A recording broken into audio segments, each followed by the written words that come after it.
Il passe à la télévision en direct pour parler de snacks. L'entreprise attend de lui un message propre, inoffensif, sans risque. Mais lui lâche quand même une phrase honnête et on sent la salle se retourner contre lui en temps réel. Le lendemain matin, c'est devenu lui le problème. La honte, le bouc émissaire. On le renvoie chez lui comme s'il était jetable. Il pense que l'histoire s'arrête là, mais cette humiliation ne ruine pas seulement sa semaine. Elle redirige discrètement toute sa vie. Cet homme, c'est Chio. Un type banal, d'une régularité presque douloureuse, enfermé dans une routine qui ne change jamais. Se lever, prendre de la nourriture emballée, aller au travail. Dans son entreprise, il fait une chose mieux que tout le monde, il teste des assaisonnements encore et encore jusqu'à ce qu'un snack ait exactement le bon goût. Il est tellement concentré qu'il saute parfois le déjeuner juste pour continuer ses essais. Mais malgré toute cette discipline, Chio traîne un problème permanent. Son grand frère, Seoko. Tout juste sorti de prison, Seoko boit trop, joue trop et a toujours besoin d'argent. Et Chio, gentil à l'excès, continue de lui en donner. De son côté, Il-young essaie de reconstruire sa vie. C'est une mère célibataire qui vit avec sa fille adulte, Jinju. Vive, obstinément optimiste, elle vient enfin de décrocher un travail dans une société de prêt, comme agente de recouvrement, un boulot ingrat, stressant, rempli d'insultes. Mais elle est heureuse de pouvoir gagner sa vie à nouveau. Elle est seule aussi, même si elle s'est entraînée à ne jamais le montrer. Un jour, on confie à Il-young un dossier, la dette impayée de Seoko. Il n'a rien remboursé depuis des mois. Et comme si de rien n'était, Seoko rejette la responsabilité sur quelqu'un d'autre, son frère. Alors Chio entre dans la banque, prend un ticket et attend. Et avant même d'arriver au guichet, Il-young comprend déjà quel genre d'homme il est. Pendant qu'il est assis là, un autre client explose soudain, se met à crier et à insulter tout le monde. Chio remarque qu'un petit enfant se trouve juste à côté, en plein milieu de la scène. Sans dramatiser, il lui demande doucement de se boucher les oreilles. Puis il lance une petite blague absurde pour détendre l'atmosphère. C'est maladroit mais gentil. Et à l'autre bout de la salle, Il-young le voit. Quand le numéro de Chio est appelé, Il-young le regarde faire quelque chose qui n'a aucun sens, du moins pas dans son monde à elle. Il rembourse sur le champ l'intégralité de la dette de Seoko, sans discuter, sans colère. Il paie, c'est tout. Intriguée, elle regarde son dossier, 45 ans et toujours célibataire. Elle essaie de le taquiner un peu, mais Chio ne capte même pas qu'elle flirte. Il est préoccupé par toute autre chose. Très calmement, il demande à être indemnisé pour ses frais de parking puisqu'il a tant attendu. Alors qu'il s'apprête à partir, Il-young l'interpelle et lui tend un jeton de parking. Puis elle glisse dans les escaliers. Chio reste figé une seconde, comme si son cerveau refusait de comprendre ce qu'il voit. Puis il bouge, il la soulève et fonce à l'hôpital. Mais avant même d'arriver, son propre corps lâche lui aussi. Quand tout se termine, ils se retrouvent tous les deux aux urgences. Les blessures d'Il-young sont légères, celles de Chio ne le sont pas. Les médecins découvrent le vrai problème. Il est dénutri. Des années à vivre de chips, de plats instantanés et de snacks de tests ont fini par le rattraper. Son corps tourne à vide. Il-young se sent coupable et inquiète. Elle lui apporte du gimbap et reste auprès de lui. Pendant qu'il mange, elle ne comprend pas pourquoi il continue de sauver un frère qui gâche tout. La réponse de Chio est simple. Quand ils étaient enfants, Seoko était celui qui intervenait quand les autres le harcelaient. Pour Chio, cette loyauté compte encore. Certains liens ne se brisent pas juste parce qu'ils devraient se briser. Et puis, en plein milieu de cette conversation très sérieuse, Chio lâche un P monumental. Même là, il n'a pas l'air gêné. Il explique très sérieusement qu'évacuer les gaz aide aussi à faire sortir les mauvaises pensées. Peu après, Chio reçoit les résultats de ses examens. S'il continue à manger comme ça, il n'atteindra pas la vieillesse. L'avertissement le frappe de plein fouet parce que les snacks ne sont pas seulement son alimentation. C'est aussi toute sa carrière. Il repart en colère, perdu, piégé. Il-young lui avait emprunté de l'argent pour les frais d'hôpital. Et Chio, fidèle à lui-même, l'appelle immédiatement pour le réclamer. Il-young rit et lui dit qu'elle le remboursera en personne. Évidemment, quand ils se voient, elle oublie l'argent. Alors elle lui fait une autre proposition. Elle va cuisiner pour lui. Chio hésite devant sa porte, raide et maladroit. Il-young balaie tout ça d'un geste. Ils ont tous les deux plus de 40 ans, ils sont tous les deux célibataires et ce n'est que un dîner. Elle cuisine avec une aisance naturelle. Et quand Chio prend la première bouchée, quelque chose change dans son visage. C'est le premier vrai repas maison dont il se souvient. Il-young propose qu'ils mangent ensemble tous les jours. Chio accepte immédiatement.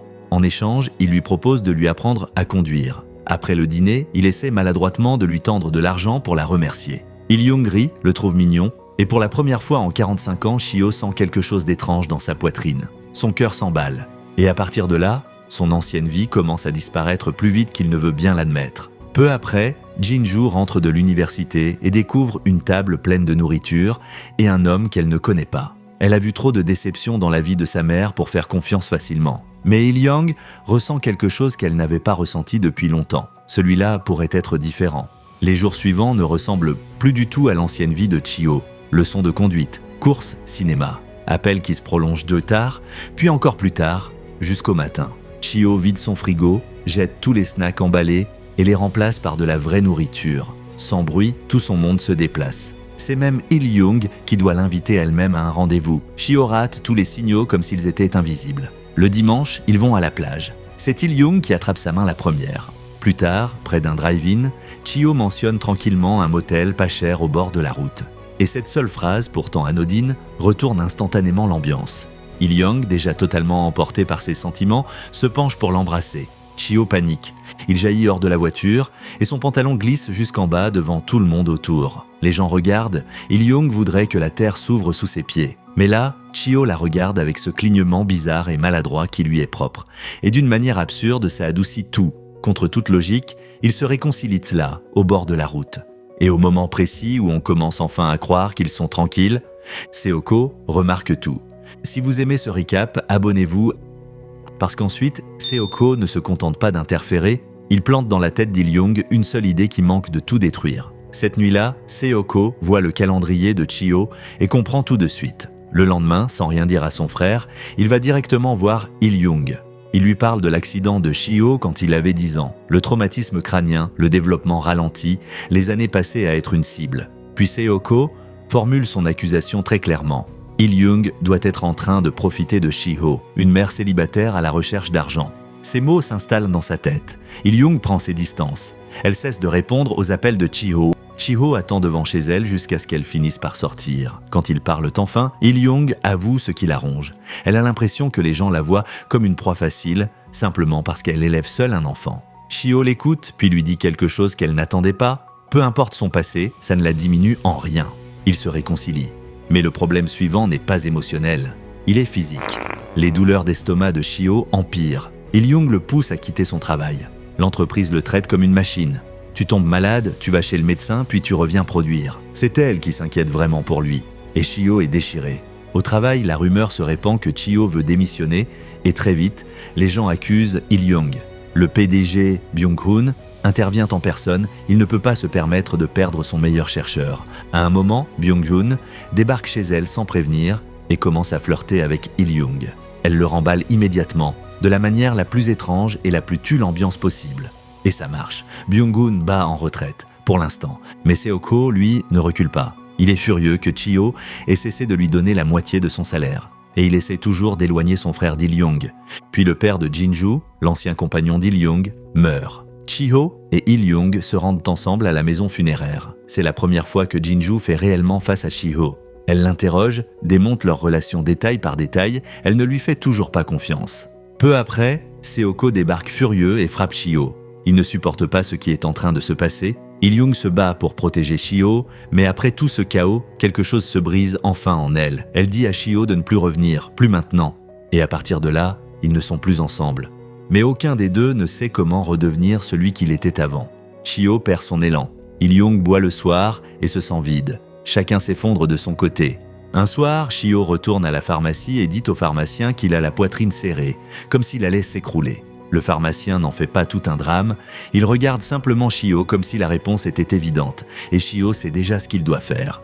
Alors il va chez elle, il s'assoit dehors, vaincu, Il-young arrive et le trouve là. Juste à côté, un voisin est à genoux, en train de demander sa petite amie en mariage. Chio les regarde, puis regarde Il-young, et dit enfin ce qu'il a évité de dire jusque-là. Il assume ses sentiments, il assume son amour, la chaleur entre eux envahit tellement la rue que le jeune couple à côté disparaît presque à l'arrière-plan.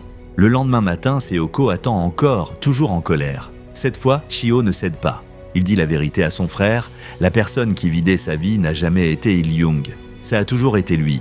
Et Chio finit enfin par expliquer ce qui se cache sous tout ça. Ils n'avaient pas la même mère, mais la mère de Chio avait aimé Seoko comme son propre fils. Quand la mère biologique de Seoko est revenue en ne demandant que de l'argent, Seoko s'est effondrée et a disparu. En partant à sa recherche, la mère de Chio a été renversée par une voiture et est morte. Le traumatisme crânien de Chio est venu après. Et à travers le harcèlement, le deuil et la solitude, Seoko était celui qui le défendait. Voilà pourquoi Chio continuait de payer. Mais la loyauté n'est pas la même chose que l'abandon de soi. Le lendemain, Chio démissionne. Peu après, un ancien collègue lui propose de participer à une émission télé en direct, le même genre de programme qu'avant. Des snacks, la santé, un texte préparé, et 10 minutes avant l'antenne, le réalisateur lâche une phrase qui fait tout exploser « Il-young pourrait quitter le pays ». Chio passe à l'antenne et ignore totalement le script. Il dit la vérité, les snacks c'est très bien avec modération, mais en excès, ça cause de vrais dégâts. Et puis il fait la seule chose qu'il ne fait jamais dans la vraie vie. Il dit ce qu'il ressent à voix haute. En direct, devant tout le monde, il parle directement à Il-young. Il lui dit ce qu'il éprouve pour elle. Seoko regarde depuis chez lui. Quelque chose se fissure enfin en lui. Il va voir Jinju, s'excuse et lui demande sa bénédiction. Plus tard, Jinju rentre à la maison et demande des fruits. Il-young entre à son tour et voit la déclaration de Chio tournée sur un ordinateur portable. Elle ne dit rien, elle attrape son manteau et se met à courir. Sur la route, elle percute une voiture. Elle relève la tête et c'est Chio. Elle court vers lui et s'accroche à lui. Ils décident de recommencer, sans se presser, sans pression, juste eux deux avançant à leur rythme. Et le film se termine sur Chio et Il-young qui ouvrent ensemble une petite affaire, un drive de gimbap. Chaleureux, simple et enfin à eux. L'amour n'arrive pas à l'heure. Il arrive quand on cesse enfin de le repousser.